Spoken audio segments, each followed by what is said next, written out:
How do you kill a man with a knife? I think I was expecting Anchors Away, something out of Disney. It was made for $300,000 in Topanga Canyon over 3.5 weeks. It didn't feel like what I was expecting. Despite its low budget, the film was a critical, if not commercial, success, and introduced the 25-year-old Redford to someone with whom he would go on to make 7 films. I had what was my first part in a film. We drifted together because we were the only 2 guys that never said a word. Both of us were a little bit scared and a lot shy and a little bit suspicious of Hollywood in general. We had a kind of interesting sense of quietness. After the film was over, I remember coming home and saying to my wife that I met this guy that I was sure was going to be a huge movie star.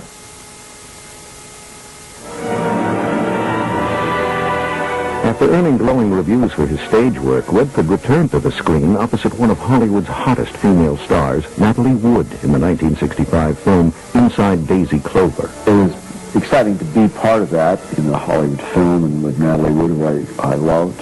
I asked her to marry me this morning. Well, I can hardly stand the suspense. What did she say? You want to tell the man what she said? Yes. Yes! I just wasn't satisfied with it. It just didn't feel as interesting as something yet to come. I went to Europe and lived in Spain and Greece for a year with my family. But if you're an artist, you almost owe it to yourself. You have some success, put it aside and force yourself back to a square one position to start again. I wasn't sure I wanted to continue. But Paramount thought otherwise. Redford was under contract to star opposite Jane Fonda in the film version of Barefoot in the Park. Although it was the first major screen hit for the 30-year-old actor, Redford had his own ideas about the kind of films he wanted to be making. When he pulled out of his next film, a Western called Blue, Paramount sued. And they had slapped an injunction against me working for a year. So I was out of work, I was broke. It was a real low time. And I said, I don't want to continue in the business unless I can just do my own film. Realizing he couldn't move on until the Blue incident was behind him, Redford fought to clear his name. He went to the office of Charles Blumenhorn, CEO of Paramount's parent company, Gulf and Western, to explain his side of the contract dispute, and scored a surprising coup. He says, I don't know why I believe you, but I do. He says, is there any way I can make it up? And I said, it's too late now. I said, except for one thing. Please let me make my own movie. And I had this idea in mind called Downhill Racer. Reach it about. He said, well, they told me at the studio you can't make it for under $4 million. I said it could be made for under $2 million. I didn't know what I was talking about. He says, tell you what, you make it under $2 million, you can act, direct, write, I don't care what you do. And of course that put me at war with the other members of the studio. Downhill Racer, I suspect from that point on was doomed. Redford hired Michael Ritchie to direct and Gene Hackman to play a ski coach. Redford himself played a driven Olympic skier who'll do anything to reach the top. The kind of sad thing for Bob is that a few weeks before we were slated to start shooting, he fell off a ski mobile and cut a tendon in his leg. He couldn't ski. We could double him, but he was heartbroken. The film allowed Redford to explore the backside of success and celebrity in America, a theme he'd been interested in since his early days growing up in Los Angeles. Of all the sports, downhill racing really calls out the loner, the rebel.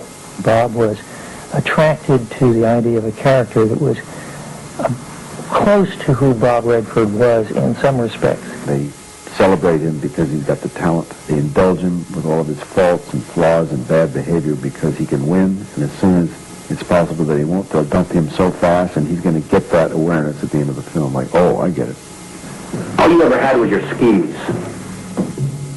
And that's not enough. Redford liked the film, and knowing that it was a small character study, not a flashy sports film, he and Ritchie were frustrated when Paramount did a poor job of distribution. I got my real education when the film was finished. It was pretty well dumped in the marketplace right off the bat. We opened in San Francisco, where they were building the BART subway system, and you couldn't get to the theater. We had a terrible relief. I took the film literally under my arm and went from community to community to try to help it along. Had a really great conversation with a guy at Paramount, a field rep. Good guy who said, look, kid, let me tell you something. It's killing me to see you do this. It's not going to work.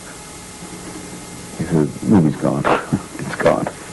He said, I just don't want to see you waste your time. And that hit me. I appreciate his honesty, but that hit me about how many people go through that.